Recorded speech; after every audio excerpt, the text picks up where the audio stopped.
18वीं लोकसभा में कांग्रेस पार्टी द्वारा कल तक 71 घंटे बोला गया, उनके पास 99 सदस्य हैं और भारतीय जनता पार्टी को 71 बनाम 122 घंटे मिले हैं, जबकि हमारे 239 सदस्य हैं।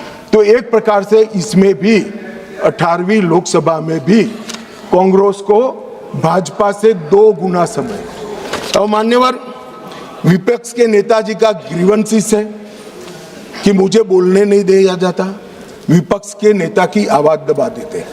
अब मान्यवर मैं उनको पूछना चाहता हूं, कांग्रेस पार्टी में 157 घंटा 55 मिनट बोला गया, वो कौन बोलेगा, वो तय कौन करेगा? स्पीकर करेंगे क्या? नहीं, वो तय आपको करना है, विपक्ष के नेता ने करना है। मगर बोलने का मौका आता है तब जर्मनी होते हैं, इंग्लैंड होते हैं मान्यवर, और फिर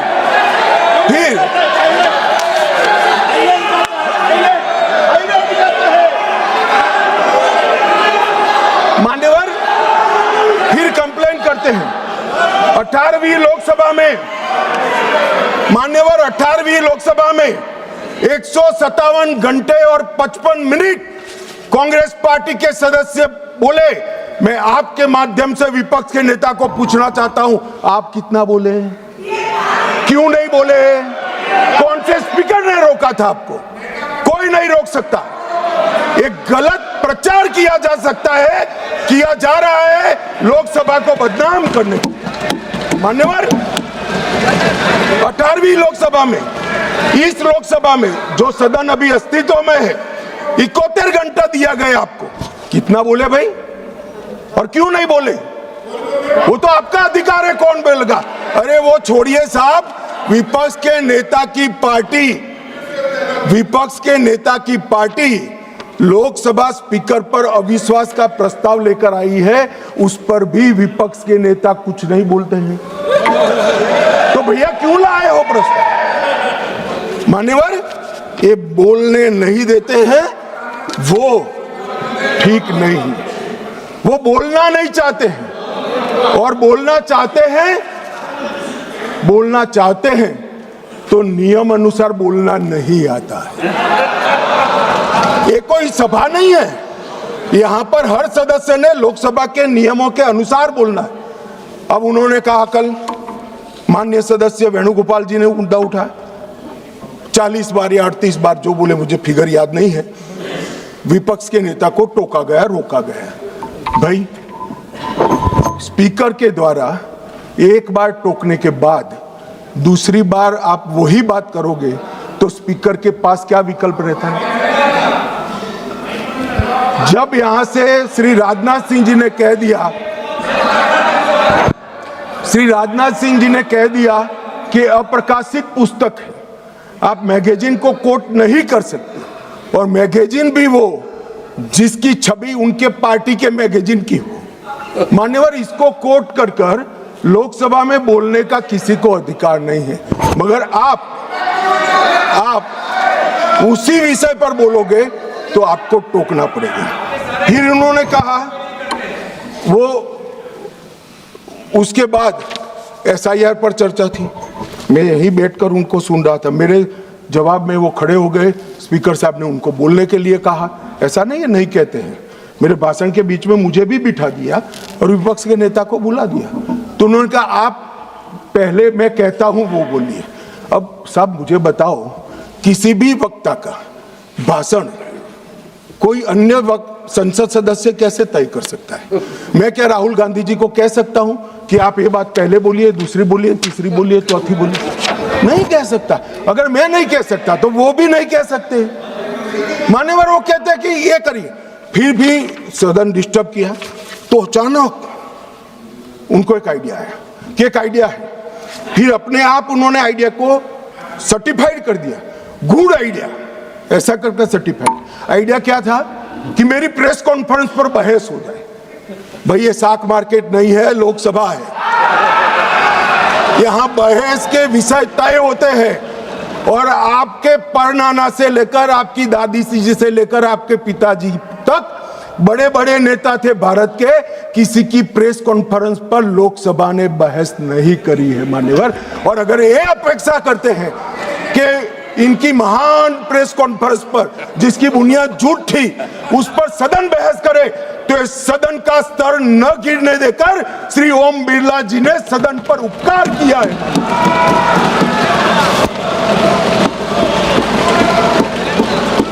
और मान्यवर, मैं सिर्फ ये सदन की बात नहीं करता, 70वीं लोकसभा में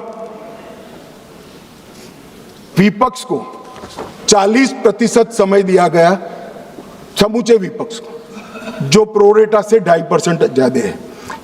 मेंशन ऑफ थैंक्स में विपक्ष को 34% समय दिया गया और 18वीं लोकसभा में 45% और शून्यकाल में विपक्ष की भागीदारी मान्यवर 55% रही है, 55%। और ये कहते हैं कि हमें बोलने नहीं देते। मान्यवर, किसको बोलना, किसको बोलना, किसको बोलना वो अधिकार उस दल के नेता का है। जब आप स्वयं बोलना नहीं चाहते हैं, कोई आपको कैसे बुला सकता है? आप स्वयं बोल, इतने घंटों में आप जब भी चाहे बोल सकते थे, मगर भाई बोलना तो ये अविश्वास प्रस्ताव आने के बाद भी नियम अनुसार ही बोलना पड़ेगा।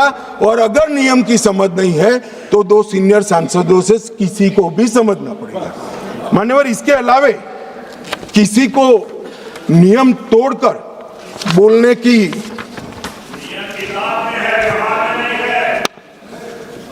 ये व्यवहार पर भी आता हूं, थोड़ी देर ठहर जाइए मान्यवर। ये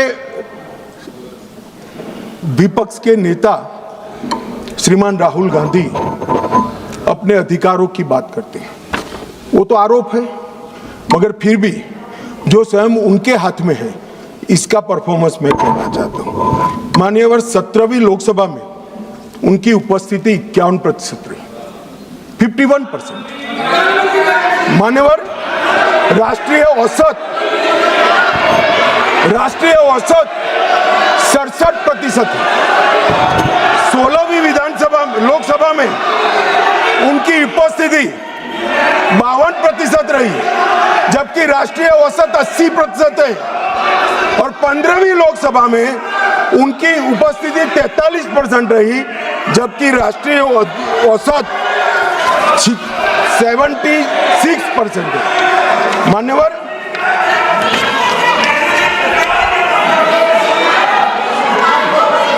ये तो सब ऑन रिकॉर्ड है ना मान्यवर। ये मुझे बोलने नहीं देते, देखिए देखो साहब, ये मुझे बोलने नहीं देते जब तक ये नहीं करेंगे आप नहीं। देखिए केसी वेणुगोपाल जी, गृह मंत्री जी जो कह रहे हैं अटेंडेंस पे, वो सब मेंबर्स का रिकॉर्ड पे है। वो अगर उसमें कोई गलत हो, अगर कोई गलत बात कही हो कि नहीं इनका अटेंडेंस ज़्यादा है, एवरेज से ज़्यादा है, तो वो बात आप खड़ा करिए, उस बात पे आप कहिए क्या कहना चाहते हैं।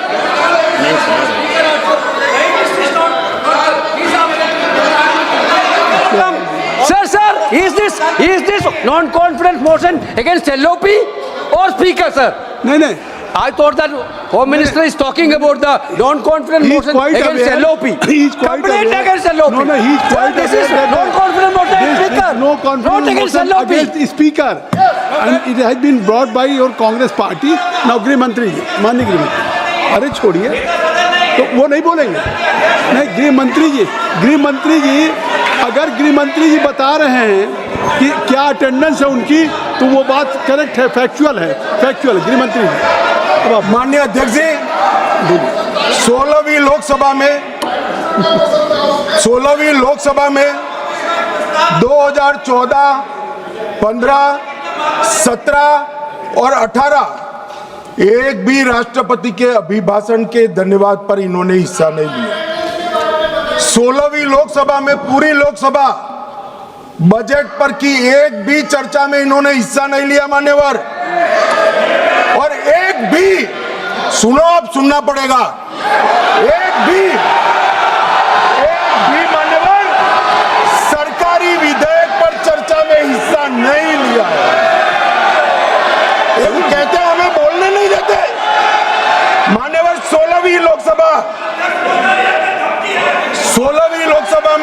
17वीं लोकसभा में 19, 20 और 21 राष्ट्रपति अभिभाषण पर हिस्सा नहीं लिया।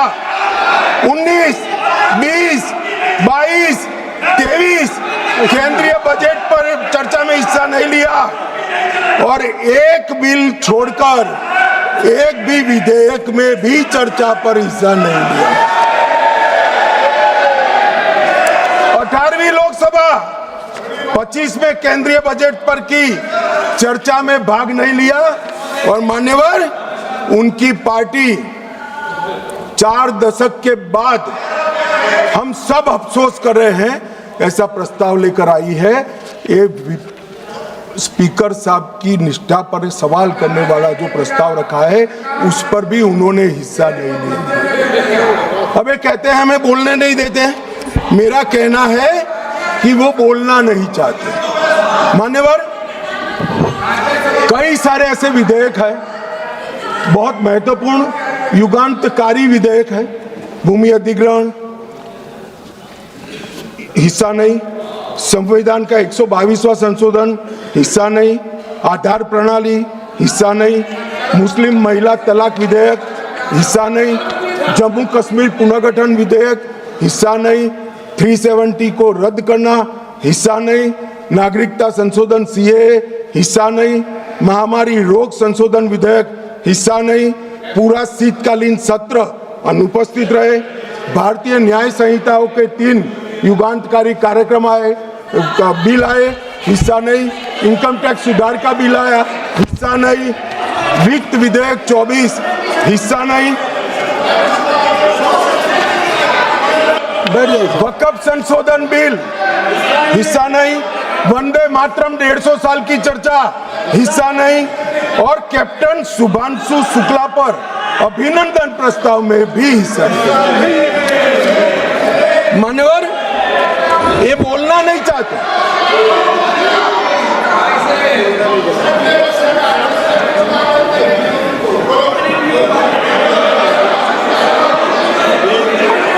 आप बैठ जाए। दादा ममता दीदी टिकट काट देगी, बैठ जाओ। बैठ जाओ, सब बैठ जाओ। मान्यवर अब मैं आप बैठिए। कल्याण देता हूँ जवाब, बैठ कल्याण बनर्जी जी बैठ बाकी है। आप कल्याण बनर्जी बैठ जाइए सब। नहीं अभी इतना बाकी है, बैठो ना, आ जाओ। Nothing will go on record, nothing will go on record. केवल गृह मंत्री जी का जवाब। मान्यवर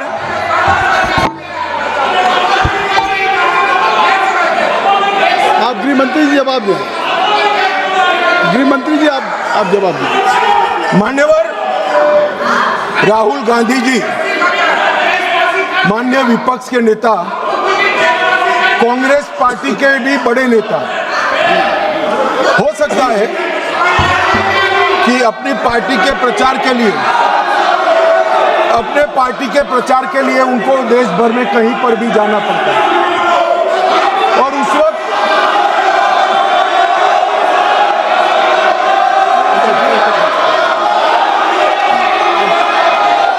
कृपया आप लोग बैठ जाएं। कृपया आप लोग बैठ जाएं। अभी माननीय गृह मंत्री जी का चल रहा है। कल्याण बनर्जी जी आप लोग बैठ जाएं। धर्मेंद्र जी बैठ जाइए। आप बैठ जाएं, कृपया बैठ जाएं। आपके नेता बैठे हुए हैं। आप भी मैडम सैलजा बैठ जाइए। सब लोग बैठ जाइए ना। चन्नी साहब आप बैठ जाइए। आप सब लोग बैठ जाइए। महुआ मोहित्रा जी बैठिए। कल्याण बैठिए। नहीं, आप बैठ जाइए।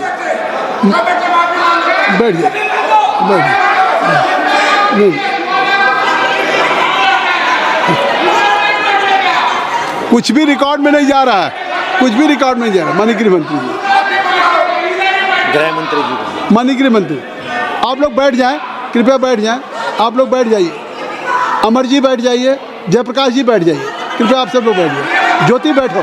ज्योति kindly take your seat. I will request everybody should take his seat. गृह मंत्री जी, कल्याण जी आप बैठ जाइए। कल्याण जी बैठिए। गृह मंत्री मान्यवर विपक्ष के